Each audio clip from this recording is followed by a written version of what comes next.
Being a team of 30 plus players, Chennai Super Kings proved everyone wrong by winning vivo IPL 2018, fielding a team whose average age was 31 years and 7 days on the day of the final.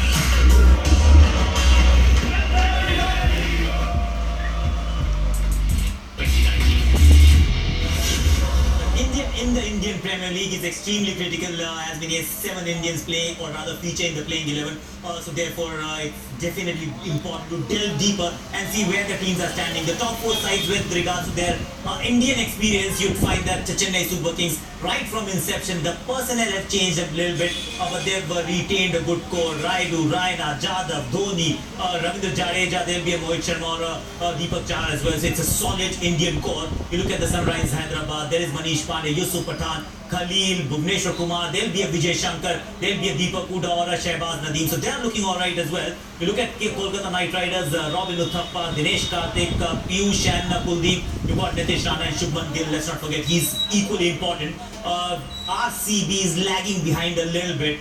You've got Virat Kohli, as good as gold, but then Parthiv Patel, Umesh Yadav and Yuzi Chahal, but it doesn't really give you a lot of confidence. And as we've discussed earlier as well, we are trying to just emphasize it one more time, that if you have a good Indian core, half the problems are sorted, Jatin. And therefore I think Chennai Super Kings, even though it's an aging side, but they do have experience, Indian experience to boot.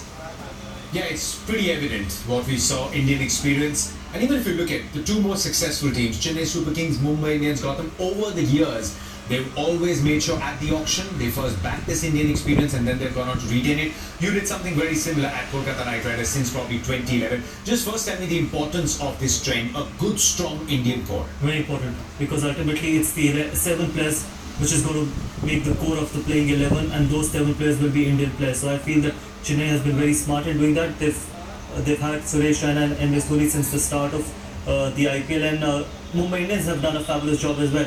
If you look at their core, they've got the Pandya brothers, they've got Rohit Sharma, they've got Surya Kumar Yadav, so they've got quality as well. But I still feel that Chennai is a little ahead because they've been able to have a better Indian core, because they've got experience on that front. They've got Kedar Jadhav, Ambati Raidu, who playing international cricket currently. They've got MS Dhoni, Ravindra Jadeja, Suresh Raina. So they've got experience, they've got Indian core, they've got ability as well. Let me go to former Super Kings, probably still calls himself a Super King, that is Matthew Hayden. Hayden, just a quick question. Chennai Super Kings, I mean, they actually bucked the trend, or they've been bucking the trend because they've got that MSD factor. What do you make of this team? They've got the Indian core, they've got some big names who are not probably actively playing international cricket. Do you think it works in their favour, or given that all of them will be a year older, it might just lose its charm this year? Of course, you've got MSD. You know, I think is in as great a touch as what you've seen him in. Suresh Raina, who's been there now for a month in Chennai and preparing hard for everything that's going to come over the next 2 months. So the fact is that, you know, this solid contribution from all of these older players that have stuck together over all these years, it's been a real common thread through the CSK franchise. So maybe it'll hinder in some circumstances, but that experience and that talent, I'm sure, will shine through as the tournament moves forward. Aging like good, exquisite red wine, the Chennai Super Kings team completely changed our understanding in many ways about this age factor in T20s. But just once again, looking at this Indian core, which team do you think is ahead? Which team's in pole position, and which is probably a close second? Mumbai Indians. They've got the firepower of Hardik Pandya, Kunal Pandya, they've got Ishan Kishan, who's explosive, they've got Surya Kumar Yadav, who's kind of a 360 player, and then they've got Rohit Sharma, who's probably the best white ball player in the world right now, according to me. And the kind of impact he's had on T20 cricket. Look at what he's done for India when he's played T20 cricket. The only problem is that he doesn't open for Mumbai. The moment he starts opening for Mumbai, Mumbai's got to be a completely different side. So I feel that Mumbai at this stage is, from the Indian course point of view, is at number 1. So there you go. As per our possible playing 11s, the top 4 teams that do very well on the parameters of trend number 1, which is solid Indian core. You've got Chennai Super Kings, you've got Mumbai Indians, you've got Kolkata Knight Riders, and you've got Sunrisers Hyderabad. Let's move on to the second important trend, which is the presence of all-rounders. And hang on a second, not just 1, but 2 quality all-rounders. All-round all-rounders are indispensable in any format of the game. But when it comes to T20s, they're like gold dust. Exactly why some of the best all-rounders playing for the top franchises in the vivo IPL have been the reason for their success. All-rounders have this special ability that allows them to stand out at crucial moments with some exemplary performances. Bowler, straight away, gets that Yorker, around his legs, clear strikes. Looking at the last 5 seasons, champion sides have had at least 2 all-rounders in their playing 11 who have helped them to clinch the trophy. All-rounders not just provide balance to the team, they give teams the extra edge, at times allowing them to play the extra batsman or the extra bowler. KKR in 2014 had 3 such all-rounders playing regularly, giving Captain Gautam Gambhir the luxury of not having to bowl someone who's going for runs or had Yusuf Pathan play as a floater. Not many would have forgotten Pathan's dazzling knock of 72 of 22 balls that took KKR to the number 2 spot in the points table, giving them an extra crack for a spot in the final. In 2016, eventual champion Sunrisers Hyderabad was served by Moises Henriques, who did not just bat at the top. He bowled in the power play, and his crucial contribution in the eliminator took SRH to a well-deserved win in 2016. Going by this trend, it becomes all the more imperative for teams to go with quality all-rounders to make their chances stronger of being in the top 4 in the 2019 edition. And keeping in with this trend, teams such as CSK, Kolkata Knight Riders, SRH and Mumbai Indians are topping the charts. Do these teams have enough quality in the all-rounder department, or will the lesser-known players shine this year for some other team? One I think is absolutely mandatory. Two, of course, is not a luxury, but now in the new IPL world, it's also a necessity. When we look at the teams, you'll find Chennai Super Kings is right at the top once again, though Raina hasn't bowled enough. Jadeja hasn't batted enough, so therefore there's a bit of a conundrum there with regards to their roles. But there is Shane Watson, who bowled well, batted well, Dwayne Bravo, who's also rediscovered his mojo, so they've got as many as 4 options. You look at Sunrise Hyderabad, we should add Shakib Al Hasan in that list as well, because Yusuf Pathan and Vijay Shankar, both of them are actually batting all-rounders. You look at Kolkata Knight Riders, Sunil Narayan is an impact opener if they were to use him once again like that, and a gun death bowler, another gun bowler throughout. You've got Andre Russell, an out-and-out all-rounder, the best perhaps in the IPL. Nitish Rana, I see him as a batsman primarily, a few overs, but then look at the Mumbai Indians. The 2 Pandya brothers, Karan Kolar, they have the option of going to Ben Cutting as well, so they do have a few options as always, and playing an all-rounder, Jatin and Gautam, is critical, or rather important, because by doing so,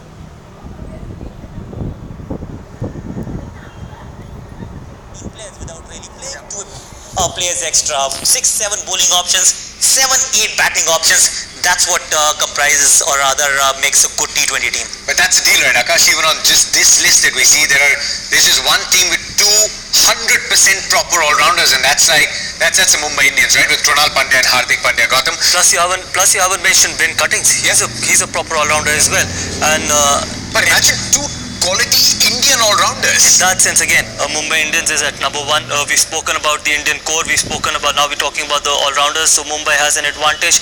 Yes, Chennai's got advantage as well. Probably, but the best all-rounder in IPL is with KKR, Andre Russell. He's got brutal force. He can bowl 140. He can win the game within a span of 2 overs. Let me ask you, you've been such a successful captain. If you've got one proper all-rounder, that's Andre Russell, and say all the other captains, you've got one proper all-rounder. If you've got to pick the second one, would you go in for a batting all-rounder who will give you a few overs, or a bowling all-rounder?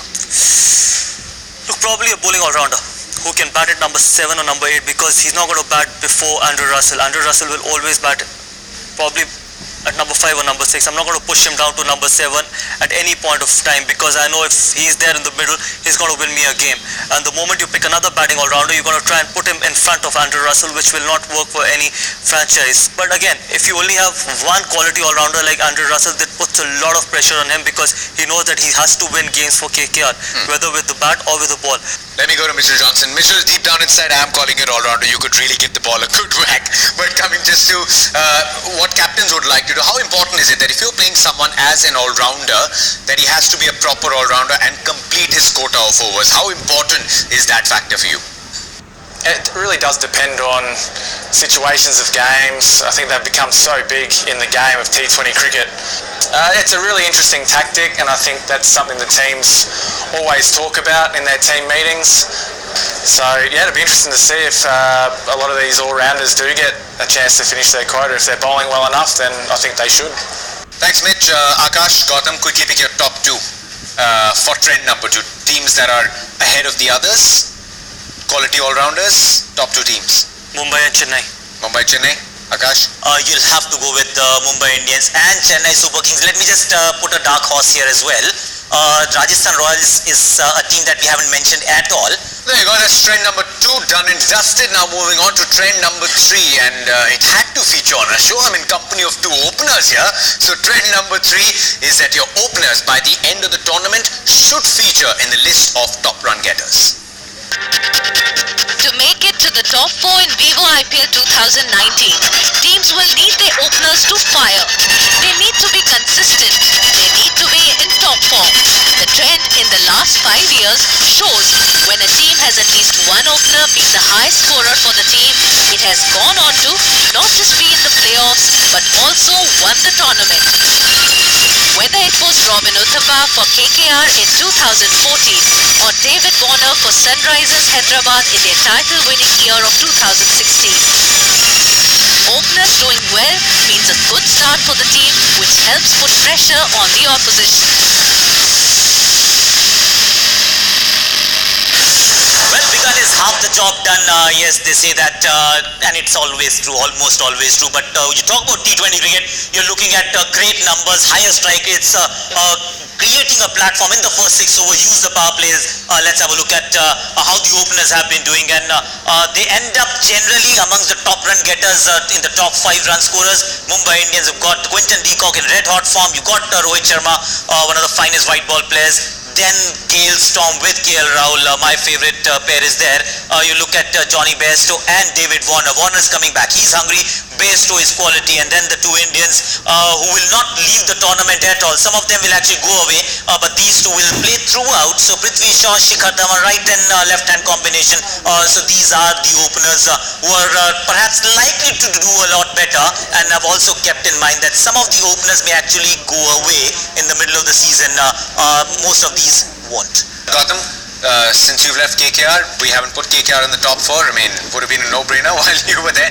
But just again, what was the role that you asked yourself to perform? Were you looking at that quick impact, or did you want to just bat as late and look at a big score at the end? You got to have that impact as well in the first six overs. There's no doubt about it, because that is two openers, two different roles, maybe? No. No, you got to have that impact in if you end up playing the first 6 overs, then one of the openers try and bat as long as he can till the 15th over, but you got to be aggressive in the first 6, and that is the reason why I'm going to pick Quinton de Kock and Rohit Sharma. Rohit Sharma, we all know that how dangerous can he be the moment he starts opening the batting, and with Quinton de Kock, the kind of form he's in, because if Rohit Sharma is in, I've always maintained that. I remember saying somewhere that as a captain, I've hardly planned against any batter in T20 cricket. I've never feared anyone, but there was one player who actually I had to plan a lot against, was Rohit Sharma, because he had so much of ability, and the moment he's in, and I know that he can hurt you at any stage of the game as well. There was Chris Gale, there were other players as well who opened the batting, but one player which has actually given me a lot to think about was Rohit Sharma. So the moment he starts opening the batting, Mumbai Indian will be a completely different team, and with Quinton de Kock, because he left and right in combination, wicket, flat wicket, Wankhede Stadium. So I think this is the best, this is probably the most dangerous opening combination I can see in this IPL. And that's also because we got this hint from the Mumbai Indians camp that Rohit Sharma will be back and he'll open the innings for them. And Akash, that's been the formula for a few years now, right? 120 balls, get your best batsmen out there to open the innings, play as long as possible. Your top 2 teams on these parameters? I think Chris Gale, KL Rahul, I'm expecting both of them to actually fire this season. Again, they had a phenomenal season last year. I'm expecting a similar kind of the IPL for them again. And then Quinton de Kock and Rohit Sharma. And Rohit, we all know if he can do that for India, he has to open. He must bat, and he bats deep. So I'm expecting these two to actually do well for the Mumbai Indians. After Mumbai, Gautam, your second team. Kings 11. Kings 11 Punjab. You also pick Universe Boss, man. You've got to pick Universe Boss. You don't pick Universe Boss, Chris Gale come and say, give me a break, man. I'll give you a break. I'll give you a break here on Game Plan. When we come back, we'll look at 2 other trends that remain as we build up to the Vivo IPL tournament. We're back in just a moment.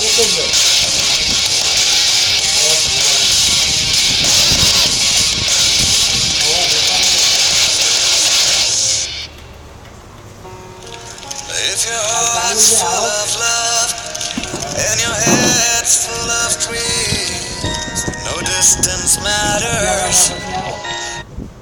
Where there's a will, we are the way. Express થી આવો ને એટલે પેલો bridge આવે ને જે express થી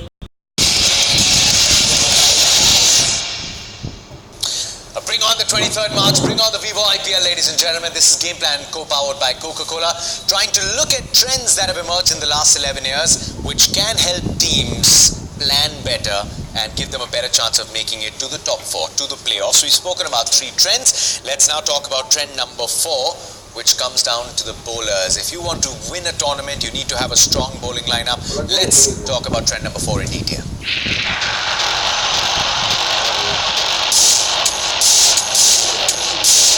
Batsmen, or at times 3 are enough to face 20 overs in a T20 game. But when it comes to bowlers, teams need a minimum of 5 bowlers to complete their quota. And when you have quality backed in your side, opposition teams will always be wary of you.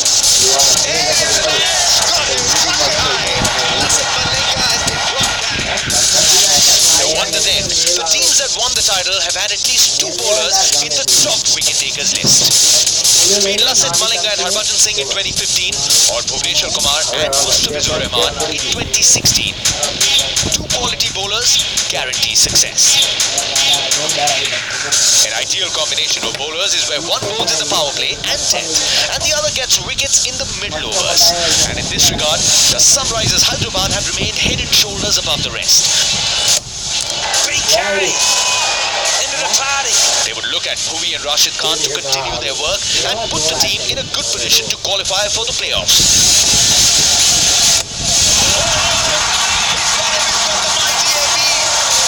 Who will the other 3 combinations be? Jasprit Bumrah and Hardik Pandya? Or will the spin twins of KKR mesmerize the batsmen?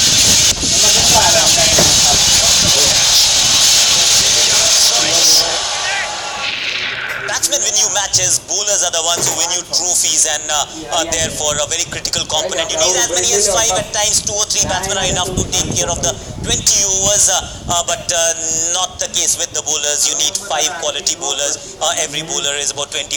Every over is about 25% of his quota. You're looking at Rashid Khan and Bhuvneshwar Kumar, the top 2 operators. 8 overs of a bank there, where they'll be economical, they'll pick wickets. Mumbai Indians, you've got Jasprit Bumrah and Hardik Pandya, who was exceptional last season with the ball. He's found that bowling mojo somehow. You've got Kolkata Knight Riders, 2 quality operators, mysterious in their own unique way. Sunil Narayan, Kuldeep Yadav, and then Kings 11 Punjab. You've got Andrew Ty and Mujib. So these are the 4 teams they've got, and we're not just talking about the 2 bowlers, the top 2 bowlers. We're talking about the top 2 bowlers finishing in the top 10 wicket-taking list. So that's what you're looking at. If you've got 2 of your bowlers featuring in that list, 9 out of 10 times your team will go on to win the IPL. There's one more name that we might see at the end of the tournament in the top wicket takers list, that is Jofra Archer. But then again, Gautam, is that the key? You're not talking about one quality bowler, you need at least 2 of them that can bowl in different phases. Absolutely, and that's the reason why Jasprit Bumrah wasn't that impactful in the last IPL, because he didn't have someone to actually bowl from the other end, and this time around they've got Lasith Malinga. So I feel Lasith and Jasprit Bumrah are probably the 2 best T20 bowlers you will see in this IPL, because they both complement each other really well. And then 8 overs of quality bowling, 8 overs of picking bowlers, which are very difficult because they've got different actions, and they bowl really well with the new ball and they bowl really well in the death as well. I know Lasith Malinga is not in the best form, but then he's playing international cricket currently, so I'm sure when he comes into the IPL he's got to be full of confidence. So Jasprit Bumrah and Lasith Malinga, probably the best combination I can see. I think it's incredible how T20 cricket has evolved from being a format just made for batsmen, then you needed bowlers, then now you need specific bowlers who bowl in different phases. Mitch, just want to get you in. What is the key, if there is any, one particular key, some formula to be a successful bowler at death? Even I struggled on many of occasions, and it can be quite difficult because batsmen these days really do play all around the ground, 360 degrees, and the tournament's been going for so long now, the IPL. We've seen so many good players coming through, young players, and the experience of those guys now are showing off their talents, batting and bowling and in the field. So it's really difficult for a bowler at times. I think it's about backing yourself, it's knowing what delivery you want to bowl and have that focus and not being too predictable. Tricky there, right? Bowling at death, Mitch. But any advice you might want to give to especially the young bowlers who will be participating in the Vivo IPL 2019? Some advice to the bowlers is it's pretty much keep it simple. Don't try and overcomplicate things. Have your plans in place and just go out there and try and execute them. Thanks, Mitch. Top two teams in this category. Best bowling lineup, Gotham? Mumbai Indians and Sunrisers. Mumbai Indians, Sunrisers without a doubt, right? Rashid and Bhuvi. They top the charts without doubt. You've got Rashid. He'll bowl in the middle overs, he'll bowl in the death. You've got Bhuvneshwar Kumar, of course. Bumrah alongside whether there's Lasith Malinga or there is Hardik Pandya. You will look at them as a bank once again. So 8 overs out of 20 taken away. What more can you actually ask for? Yeah, but that's just what I'm thinking. It's a big World Cup here. Jasprit Bumrah, Hardik Pandya, very crucial to India's chances as well. Do they go full throttle? How do they manage some rest? It'll be interesting this Vivo IPL. But we've spoken about top 4 trends. Now it's time for the 5th trend. You always talk about the Vivo IPL and you're looking forward to some uncapped players. But the key to success is having the least number of uncapped players in your playing 11. Vivo Indian Premier League, a tournament where talent meets opportunity, a platform where the unknown become famous. Time to cut from the stance. Gotham strikes.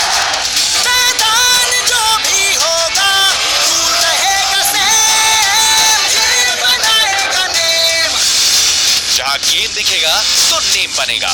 While this has been the motto of the tournament, it at times can pose a threat if not used properly. We are of course talking about the uncapped players. They bring in exuberance, fearlessness and the might of the unknown. But with lack of experience of playing at the big stage and ability to hold their nerve in tense moments, being tested at the highest stage, more than a couple of uncapped players and you're asking for trouble. Let's take a look at the performance of teams over the last 5 years with most uncapped players per game. In 2018, Mumbai just missed the cut of fielding at least 4 players per game. In 2016, the Delhi Capitals played 3 per game and ended up 6th on the points table. Known to be a moneyball team, Rajasthan Royals' faith in youngsters proved fatal as they too ended up missing the playoff contention in 2014. As we look ahead to Vivo IPL 2019, the Rajasthan Royals once again are right up on the list. Featuring 4 uncapped players in their possible playing 11, Ajinkya Rahane and men will have a challenge on their hand to prove the statistics wrong. Teams like RCB and Punjab have just the 1 uncapped player, but with both CB Varun and Shivam Dube not having played a single Vivo IPL game, it could well be a tricky choice for the captains. Well, Indian in the Indian Premier League is of course very important, but when you look at the uncapped players, I think the role definition actually comes to the fore. Are they batting in the top 3? Are they actually assigned the job to finish the innings? Where do they bowl in the power plays or the death overs? Therefore, if you've got too many of them, then it's very difficult to actually define roles or give them specific roles. They end up doing a lot of things, more things than they actually should be doing. Let's have a look as regards to how many uncapped players are likely to feature in the playing 11. So we look at Rajasthan Royals, you've got Tripathi, Gotham, Shreyas Gopal, Jofra Archer, I am putting him in a different league altogether, but as many as 3 of them will feature in the playing 11 9 or 10 times. You've got Nitish Rana and Prasidh Krishna. There is a Shubman Gill who's played only a little bit, but then so 2 or 3 in the playing 11, that's a tricky composition. You've got CB Varun, so Varun of course is an unknown commodity, but then it'll be interesting how much they invest in his skills. Shivam Dube is come in as a big ticket player already, 6 sixes, therefore a big contract with the RCB. But the fewer the better is what I say, and the role definition. If you want them to do well, make them bat in the top 3. If you want them to bowl well, make them bowl in the middle overs. Well, just like the role that's been given to the only uncapped player in this lineup, open the show and close the show. At the top, at the bottom, one uncapped player, that should be enough. Gautam, but very interesting. Rajasthan Royals, Akash, I'll bring you in here as well. At the start, they had so many uncapped players because this is also a money ball team. Now, Rajasthan Royals are big spenders, but they still have the presence of so many uncapped players. How many would you be comfortable with? Is it a disadvantage in the longer run? Not at all. I think it's an advantage, and I've always maintained that because there is that fearlessness which you require in T20 cricket, and the more uncapped players, they don't think of actually going to head or thinking about playing for India. It's about just staying in the present and trying and doing well for the Rajasthan, for the franchise, and try and be as impactful as they can be. And they know that if they can be really impactful, somewhere down the line they'll be actually recognized, and there'll be an opportunity somewhere else as well. So I feel the more uncapped players, the better it is, and I think Rajasthan has that luxury this time around. Well, they have to buck the trend though, because our trend says the least number of uncapped players in your playing 11, it increases your chances of qualifying for the playoffs. Dream 11 players to watch out for. I'll make it players. I'll allow you to pick 2 uncapped players who you think could be the Dream 11 players to watch out for.